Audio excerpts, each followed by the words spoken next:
Mi hermana es la hija adorada y yo soy la que se fue, pero este año mi ausencia les va a costar mucho más de lo que imaginan. Antes de comenzar esta historia, me gustaría saber desde dónde nos estás viendo el día de hoy, y qué estás haciendo mientras escuchas esta historia.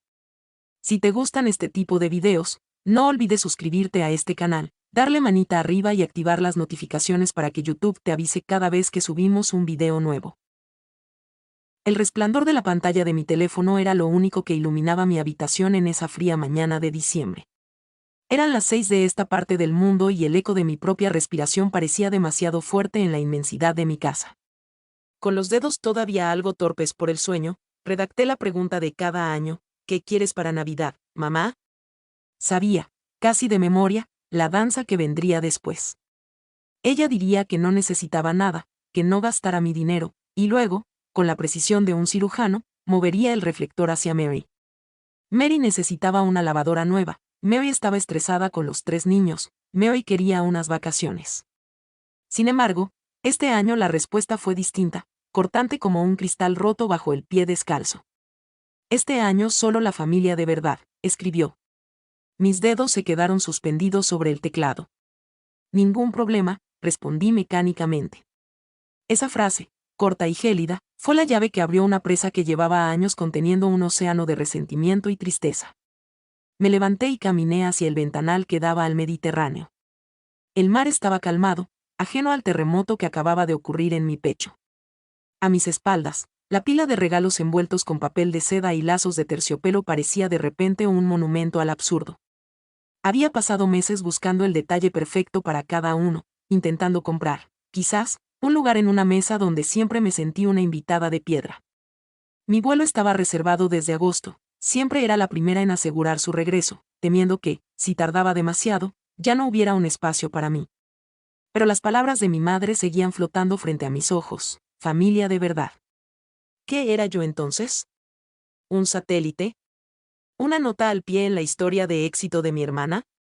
Siempre fui la complicada, la que se fue demasiado lejos, la que no dio nietos, la que eligió un camino que ellos no podían, o no querían, entender. Miré mi reflejo en el cristal. No veían a la mujer que había levantado una empresa tecnológica de la nada, que había pasado noches en vela programando hasta que los ojos le sangraban, ni al estratega que vendió esa startup por una cifra que les permitiría vivir 10 vidas de lujo. Para ellos, yo solo era la hija que trabajaba con computadoras y que vivía en un lugar difuso del mapa. Nunca preguntaron por los detalles. Jamás quisieron saber cómo logré comprar esta villa de 1,5 millones de euros. Para mi padre, mi ambición era complicación.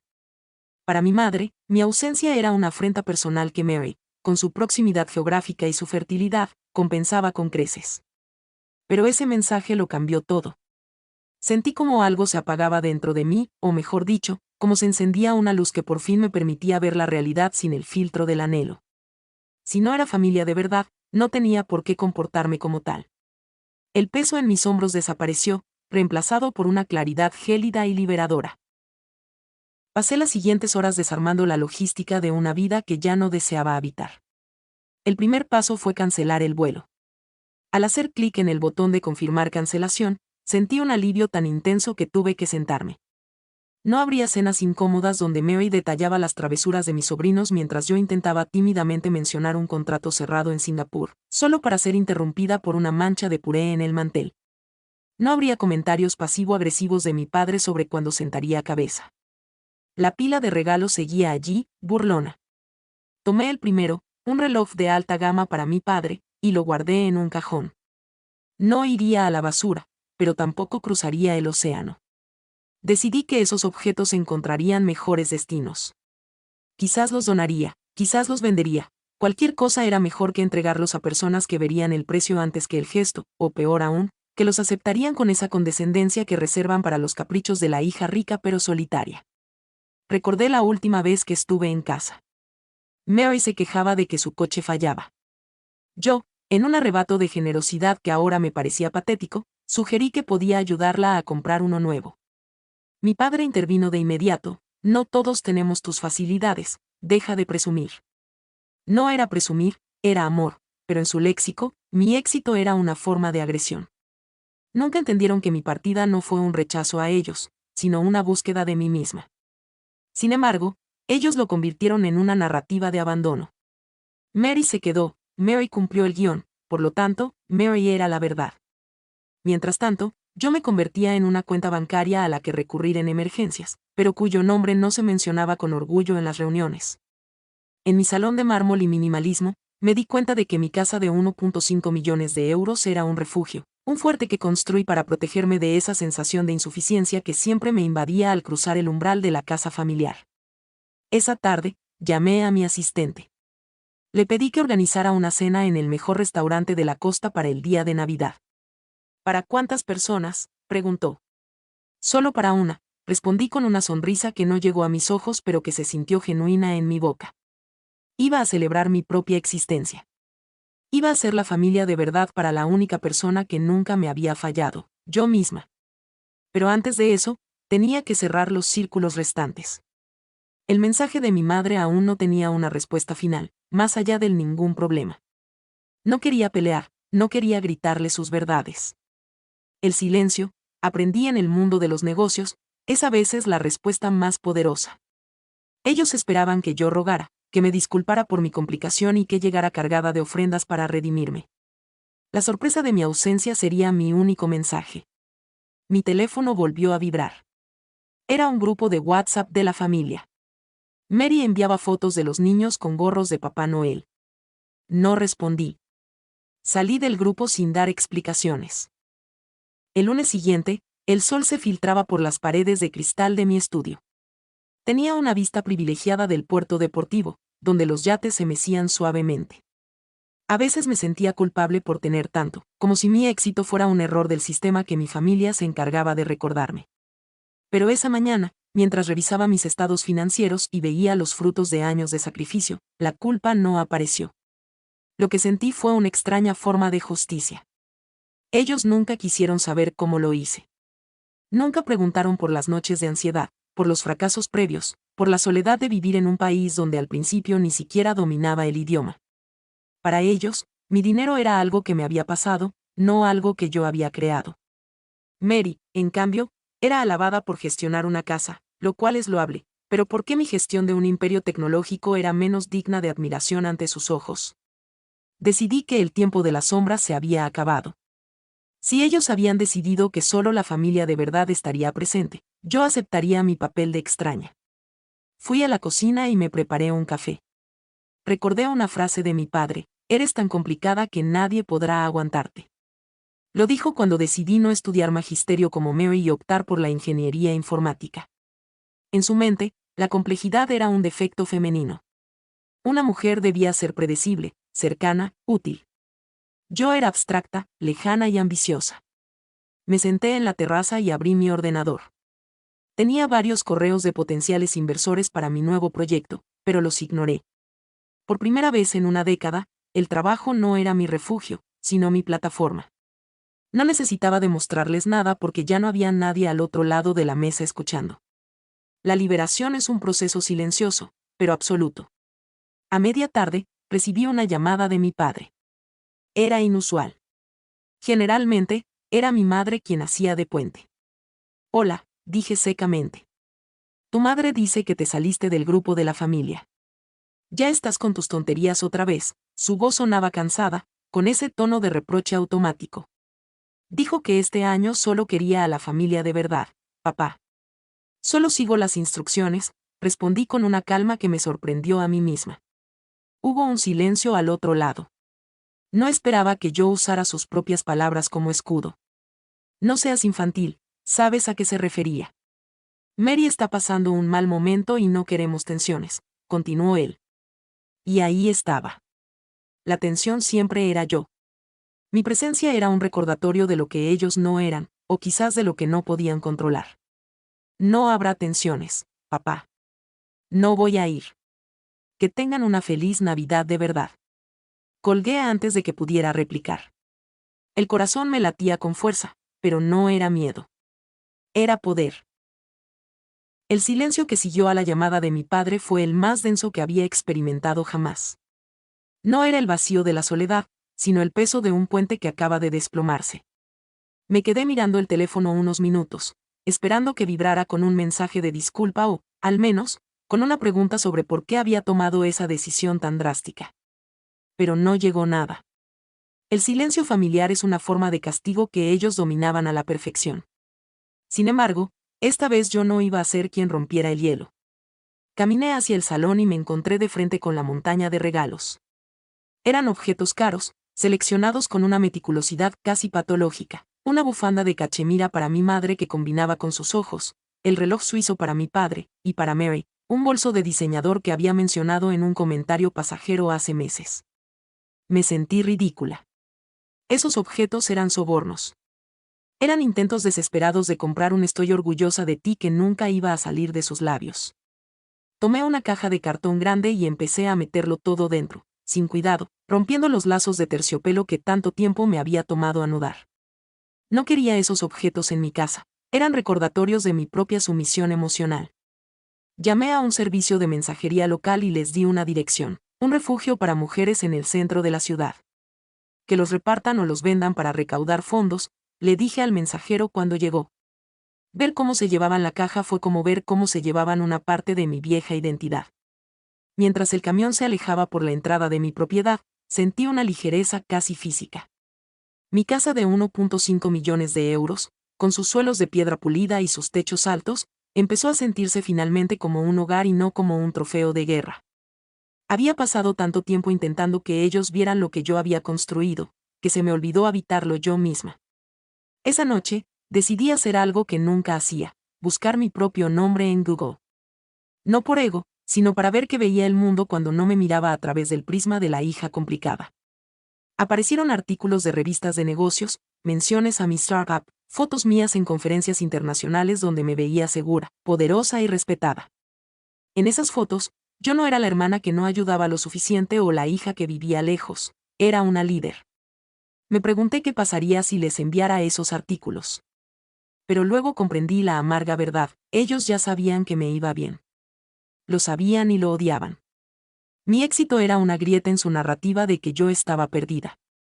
Para que el mundo de Mary fuera el correcto, el mío tenía que ser erróneo. Cerré el portátil y me serví una copa de vino, brindando por la extraña mujer de las fotos que finalmente estaba empezando a conocer. El miércoles, el aire del Mediterráneo trajo consigo una humedad cálida, inusual para diciembre. Recibí un correo electrónico de mi hermana Mary. El asunto era, mamá está llorando. Típico de ella, siempre actuando como el brazo ejecutor de la culpa materna. En el cuerpo del mensaje, Mary se explayaba sobre lo egoísta que estaba siendo, sobre cómo el dinero me había cambiado y cómo era posible que cancelara mi viaje de Navidad por un malentendido. Según ella, la frase de nuestra madre sobre la familia de verdad era simplemente un comentario sobre lo mucho que extrañaban a la gente que realmente estaba presente, una puñalada no tan sutil hacia mi ausencia física. Me senté en mi despacho y leí el correo 3 veces. En otro tiempo, habría respondido con 1000 explicaciones, pidiendo perdón y ofreciendo enviar más dinero para compensar el disgusto. Pero esta vez, algo en mi interior se sentía gélido.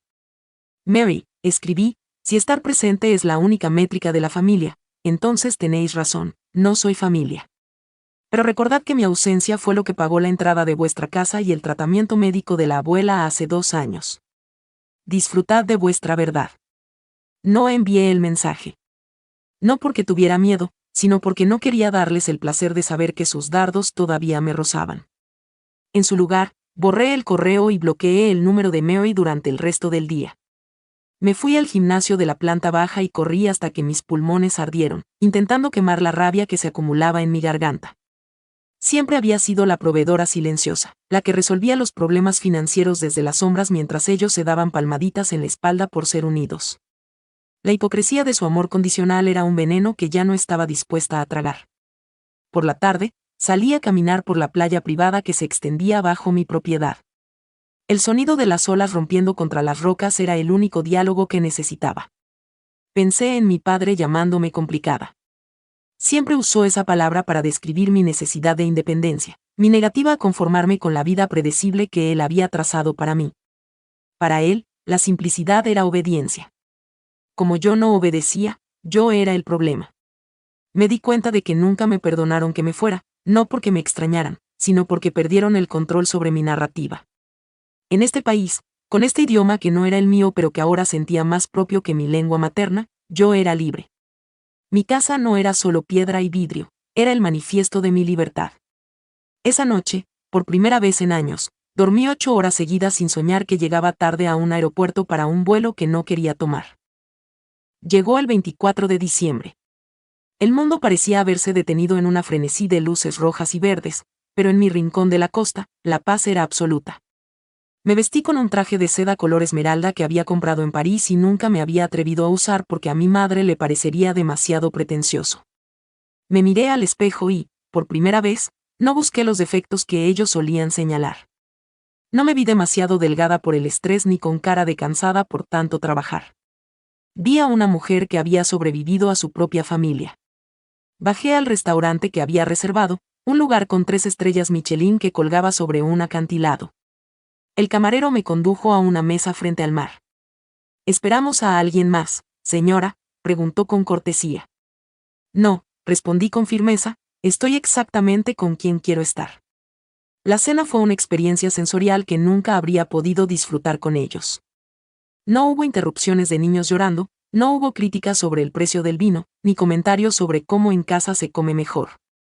Saboreé cada plato, desde el caviar hasta el postre de cítricos, con una atención plena que era casi religiosa. Mientras comía, mi teléfono no dejó de vibrar en mi bolso. Sabía que eran ellos. Probablemente estaban sentados a la mesa, pasando el plato de pavó, diseccionando mi ausencia, compadeciéndose de mi soledad mientras se repartían los roles de víctimas. Pero yo no estaba sola.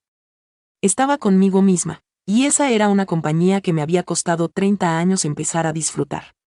La familia de verdad estaba junta en su casa pequeña, alimentándose de resentimiento, mientras yo celebraba mi victoria sobre su desprecio. Al regresar a casa, saqué el teléfono. Tenía 12 llamadas perdidas y un mensaje de voz de mi padre. Su voz sonaba diferente, menos autoritaria, quizás un poco asustada. Hija, no has respondido a nada. Tu madre está mal. Solo queríamos que supieras que la cena está servida. No seas tan dura. Borré el mensaje sin terminar de escucharlo. La dureza no era mía, era la costra que se había formado sobre una herida que ellos se negaban a limpiar. Me serví una última copa de coñac y salí a la terraza. El Mediterráneo estaba oscuro, solo iluminado por el reflejo de la luna.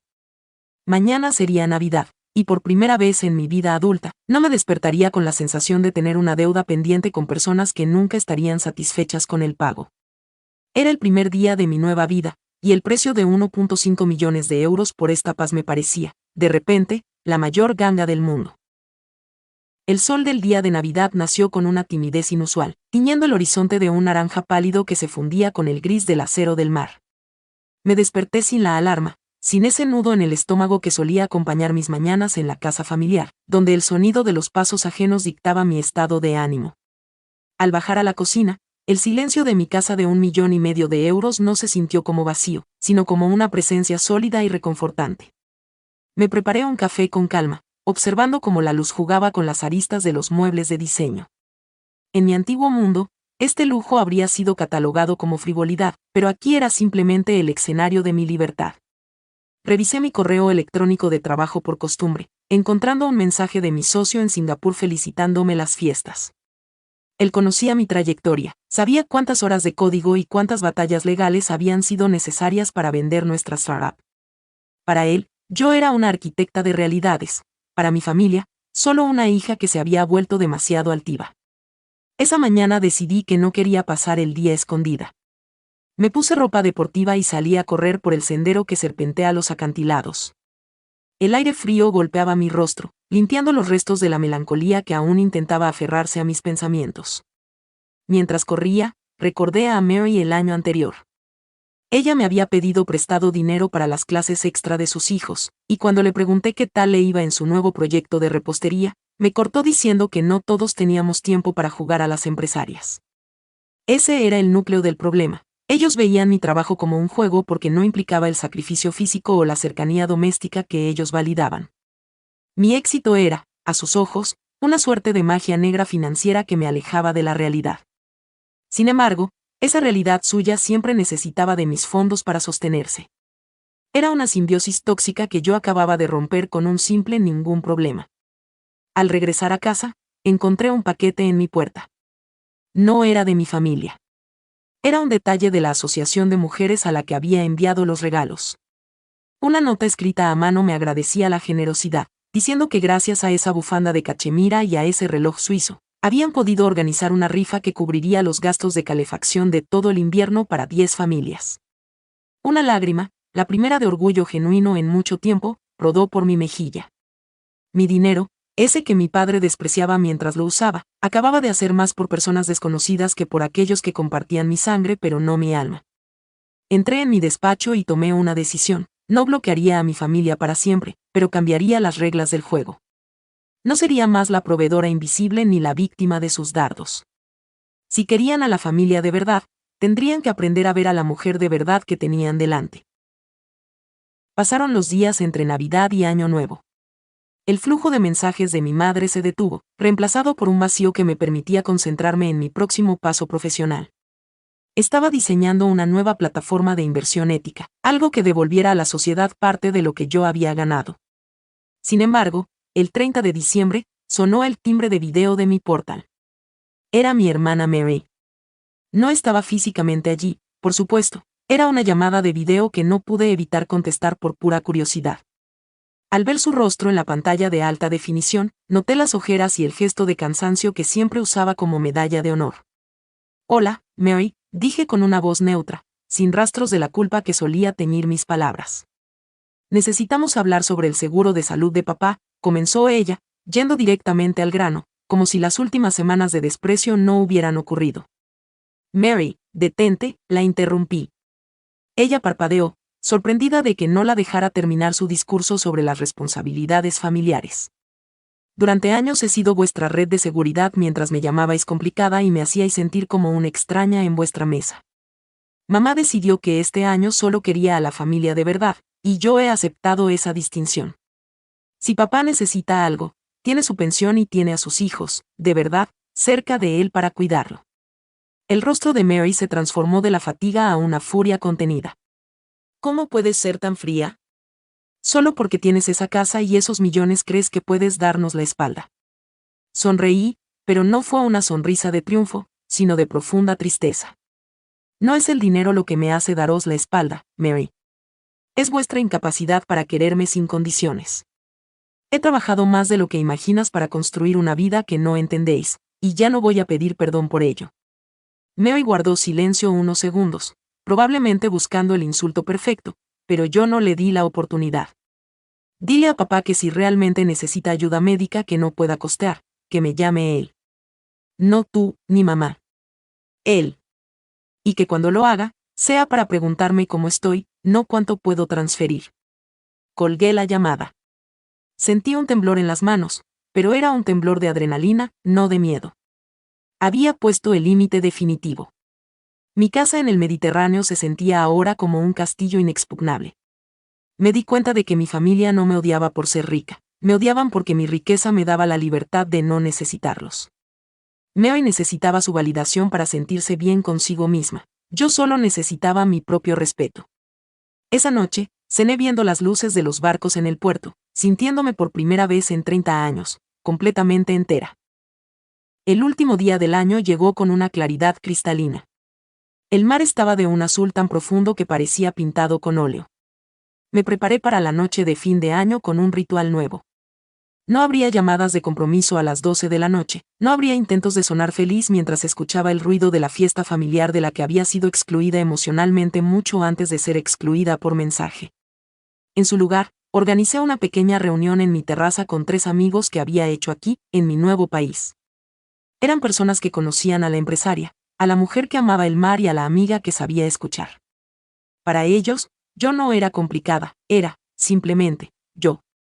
Mientras preparábamos la cena, uno de ellos me preguntó por qué no había ido a casa este año. Decidí quedarme con mi familia de verdad, respondí, mirando el reflejo de la luna en mi copa de champán. A medida que el reloj se acercaba a la medianoche, sentí una paz que ninguna cantidad de millones podría comprar. Mi startup me había dado la independencia financiera, pero el mensaje de mi madre me había dado la independencia emocional. Fue el regalo de Navidad más amargo y, a la vez, el más necesario que jamás recibí. Miré mi teléfono una última vez antes de que cambiara el año. Había un mensaje de mi padre: lo siento, hija. No sé cómo decirte que estamos orgullosos de ti sin sentir que nos dejas atrás. ¡Feliz año! No era la disculpa perfecta, y todavía arrastraba ese miedo a mi éxito, pero era una grieta en su muro. No respondí de inmediato. Guardaría ese mensaje para leerlo mañana, con la luz del día, cuando el nuevo año ya hubiera comenzado. Por ahora, el presente era demasiado valioso para ser interrumpido por el pasado. Cuando sonaron las 12 campanas y los fuegos artificiales estallaron sobre el puerto, brindé con mis amigos. El Mediterráneo brillaba bajo los colores de la celebración. Ya no era la hija complicada ni la hermana ausente. Era una mujer que había aprendido que la familia no es solo sangre y geografía, sino respeto y reconocimiento. Mi casa de 1.5 millones de euros no era un refugio contra el mundo, sino la base desde la cual pensaba conquistarlo bajo mis propios términos. Cerré los ojos y respiré el aire salino, sintiendo como el futuro se abría ante mí como el horizonte infinito del mar. La historia de la familia de verdad había terminado para dar paso a la historia de mi propia verdad. Y esa verdad, por fin, era suficiente. El peso de los años se había disuelto en la espuma de las olas, y yo estaba lista para navegar hacia mi propia felicidad. El mes de enero en la costa mediterránea tiene una luz única, una claridad que parece desnudar hasta el último rincón de la conciencia. Tras la resaca emocional de las fiestas y el breve mensaje de mi padre, el silencio volvió a instalarse, pero esta vez no era un silencio cargado de reproche, sino de asimilación. Me sumergí en el trabajo, lanzando la fase beta de mi nueva plataforma, pero mi mente volvía constantemente a la palabra orgullo que él había usado. Era una palabra que nunca había habitado nuestra casa.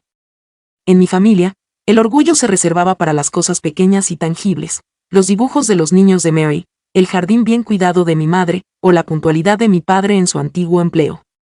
Mi éxito, al ser digital, global y millonario, era demasiado vasto para que ellos pudieran sujetarlo con sus manos, y por eso preferían ignorarlo o minimizarlo. Sin embargo, algo estaba cambiando en la dinámica del poder. Al retirar mi presencia y mi disposición económica, el vacío que dejé empezó a revelar las grietas que mi dinero solía sellar sin que nadie se diera cuenta. A mediados de mes, recibí una notificación de mi banco. Se había intentado realizar un cargo automático en una tarjeta de crédito secundaria que yo le había dado a mi madre hace años para emergencias. El cargo era de una tienda de muebles de lujo y había sido rechazado porque yo había cancelado esa cuenta el día después de Navidad. Pocas horas después, llegó el correo electrónico que esperaba, pero no de mi madre, sino de Mary. Mamá está muy avergonzada, decía el texto. Intentó comprar un sofá nuevo porque el suyo tiene los muelles rotos y la tarjeta no funcionó. ¿Tan bajo has caído que vas a dejar que tus padres vivan así mientras tú te jactas de tu fortuna? Leer aquello me provocó una risa amarga. No se trataba del sofá, se trataba de la presunción de que mi cuenta bancaria era una extensión de su derecho de propiedad sobre mí. Respondí con una brevedad quirúrgica: si necesita un sofá, puede pedirlo. Pero no puede usar mi dinero mientras me dice que no soy familia de verdad. La coherencia tiene un precio, Mary. Esa tarde, salí a caminar por el puerto y me encontré con un colega de mis años de startup.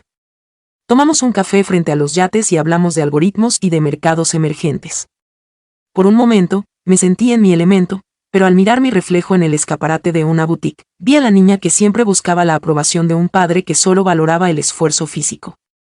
Me di cuenta de que gran parte de mi ambición había sido un intento de hablar un idioma que ellos respetaran, solo para descubrir que, cuanto más alto llegaba, más pequeña me hacían sentir para compensar su propia inseguridad. Mi casa de 1.5 millones de euros no era solo una inversión inmobiliaria, era la prueba física de que yo no era complicada, sino eficiente. Esa noche, decidí que no enviaría el dinero para el sofá. No por crueldad, sino por respeto a la nueva frontera que había dibujado. Si ellos querían una relación conmigo, tendrían que construirla sobre la base de quién soy, no de lo que tengo. El eco de mis decisiones estaba empezando a resonar, y por primera vez, me gustaba el sonido que producía. Febrero llegó con ráfagas de viento que agitaban el mar, convirtiendo el azul en un gris tormentoso. Fue entonces cuando mi padre me llamó de nuevo, pero esta vez no fue una llamada de 5 minutos ni un mensaje críptico. He estado pensando en lo que dijiste, comenzó, con una voz que sonaba más vieja, más humana. Tienes razón en que nunca preguntamos. No preguntamos porque nos daba miedo que tu respuesta nos hiciera sentir que ya no nos necesitabas. Fue una confesión brutal por su parte. En su esquema mental, el amor era una cadena de necesidades mutuas, y mi independencia financiera había roto ese eslabón. Para ellos, si yo era capaz de comprar mi propia casa, de viajar por el mundo y de manejar cifras que ellos no podían ni imaginar, entonces ellos ya no tenían nada que ofrecerme. Su forma de defenderse ante esa inutilidad percibida fue atacarme, llamarme complicada y refugiarse en la cercanía de Mary, que seguía dependiendo de sus consejos y de su presencia diaria. Hablamos durante casi una hora. Le conté detalles que nunca me había atrevido a mencionar, la vez que casi me quedo sin dinero en mis primeros meses en el extranjero, el miedo que sentí antes de la venta de la empresa, y la soledad de celebrar mis logros más grandes con desconocidos en hoteles de lujo. Por primera vez, él no me interrumpió para hablar de los problemas de Mary o para darme una lección de humildad innecesaria. Escuchó. Al final, me preguntó cuánto había costado realmente mi casa. $1,5 millones, papá, le dije con firmeza, sin el habitual tono de disculpa que solía usar al hablar de dinero. Hubo un silencio largo. Es mucho dinero, hija. Pero supongo que has trabajado lo suficiente para que cada ladrillo valga la pena. Fue lo más parecido a una validación que jamás recibiría de él, y extrañamente, fue suficiente. No borró los años de invisibilidad, pero fue el primer paso hacia una tregua honesta. Sin embargo, la reconciliación con mi madre y Mary sería un camino mucho más escarpado. Mary no buscaba entendimiento, sino el retorno al statu quo donde ella era la favorita y yo la cartera. Me enviaba artículos sobre la soledad de los ricos y mensajes pasivo-agresivos sobre cómo los niños preguntaban por su tía la que tiene barcos. Pero yo ya no reaccionaba. Había aprendido que el amor que se exige mediante la culpa no es amor, es control. Mi casa de 1,5 millones de euros se había convertido en un santuario de la verdad. Allí, ya no permitía que entrara ninguna narrativa que no fuera la mía. Estaba empezando a planear un viaje, no para volver a casa y mendigar un lugar en su mesa de Navidad, sino para explorar Japón, un lugar donde nadie me conociera y donde pudiera ser simplemente una turista más, libre de las etiquetas de complicada o dorada. La libertad, descubrí, no era solo tener el dinero para ir a donde quisiera, sino tener la paz mental para no tener que volver a donde no me valoraban. Mi vida era mía, y por fin, el horizonte se veía completamente despejado. Marzo trajo consigo los primeros brotes de la primavera mediterránea y, con ellos, una revelación que terminó de romper los últimos lazos de mi antigua identidad. Mi padre, en un gesto de honestidad que nunca esperé, me envió por correo una caja con mis pertenencias que aún quedaban en el ático de su casa. Al abrirla, no encontré solo viejos cuadernos o ropa de adolescente, encontré una carpeta con recortes de periódicos y revistas.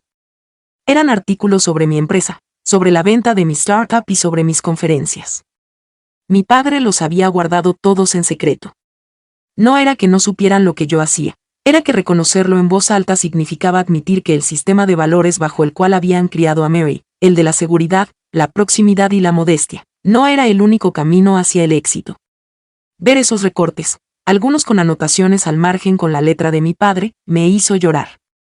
Me dolió entender que su orgullo siempre había estado ahí, pero que había sido amordazado por el miedo a romper la armonía familiar basada en la mediocridad compartida. Llamé a mi padre esa misma tarde. Los he visto, papá, dije simplemente. Él suspiró al otro lado de la línea. Tu madre decía que si te dábamos demasiada importancia, te alejarías más. Mary se sentía pequeña cada vez que alguien preguntaba por ti en el pueblo. Ahí estaba la verdad desnuda. Mi éxito no era una alegría para ellos, era una amenaza para la narrativa de Mary. La hija dorada solo podía brillar si yo permanecía en la sombra, catalogada como la oveja negra complicada que se había perdido en el extranjero. Al entender esto, la rabia que me había consumido durante meses se transformó en una profunda lástima. Qué pequeña debía ser la vida de mi hermana para que mi brillo la hiciera sentir en la oscuridad. Qué frágil debía ser el ego de mi madre para necesitar ocultar mis logros con tal de no herir la susceptibilidad de su hija preferida. Mi casa de 1,5 millones de euros ya no me parecía un lujo, sino un testimonio de mi resistencia ante ese intento sistemático de hacerme invisible. Decidí que no volvería a entrar en su juego de comparaciones. Le dije a mi padre que lo quería, pero que las cosas no volverían a ser como antes. No sería el cajero automático de sus caprichos ni el chivo expiatorio de sus frustraciones. Voy a viajar un tiempo, le anuncié. Necesito ver el mundo sin la lente de vuestros reproches. Él lo aceptó con una resignación que me pareció el acto más honesto que había tenido conmigo en años. Mientras colgaba, miré hacia el mar y me di cuenta de que el mito de la familia perfecta se había desmantelado. Ya no quedaba nada que proteger, solo quedaba la realidad de personas adultas tomando decisiones diferentes. Yo había elegido la libertad y la ambición. Ellos habían elegido la comodidad y el resentimiento. Por primera vez, no sentí que mi elección fuera la equivocada. Me sentí ligera, como si finalmente hubiera soltado el ancla que me mantenía atada a un puerto donde nunca hubo sitio para mi barco. La víspera de mi viaje a Japón, organicé una pequeña cena en mi jardín. La temperatura era perfecta y el aroma de los jazmines llenaba el aire de mi propiedad en la costa. Mientras miraba a mis invitados, amigos que se habían convertido en mi verdadera familia, me di cuenta de que la frase de mi madre, este año solo la familia de verdad, había sido, irónicamente, el mejor regalo de mi vida. Me obligó a definir qué significaba esa palabra para mí. No era compartir un ADN ni aparecer en las fotos de Navidad con jerseys a juego.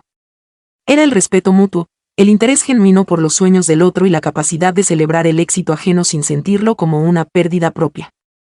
Mi cuenta bancaria seguía teniendo los mismos millones, pero mi valor interno se había multiplicado.